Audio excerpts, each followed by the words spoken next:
बिस्मिल्लाहिर्रहमानिर्रहीम, अस्सलाम वालेकुम। टिकटॉक तो देखते हो ना, सभी के मोबाइल फोन में इंस्टॉल है भाई।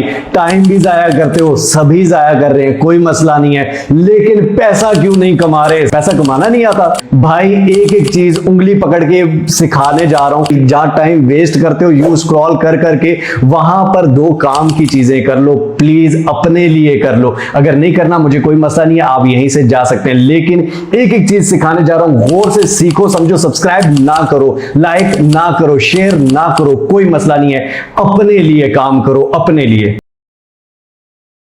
सिर्फ एक टिकटॉक से, लेकिन हम लोग क्या सिर्फ स्क्रॉल करके जन्नत मिर्जा के मुजरे देख रहे हैं। भाई प्लीज खुदा के लिए अपने साथ सिंसियर हो जाओ। पैसा हमेशा स्पीड से प्यार करता है। पैसा सिर्फ उसके पास आता है जो स्पीड से कमाता। आज के इस युग में आपके पास भी हजारों आइडियाज हैं जिससे आप करोड़ों रुपया कमा सकते हैं, लेकिन वो सब आइडिया बिल्कुल बकवास है जब तक आप उस पर एक्शन नहीं लेते।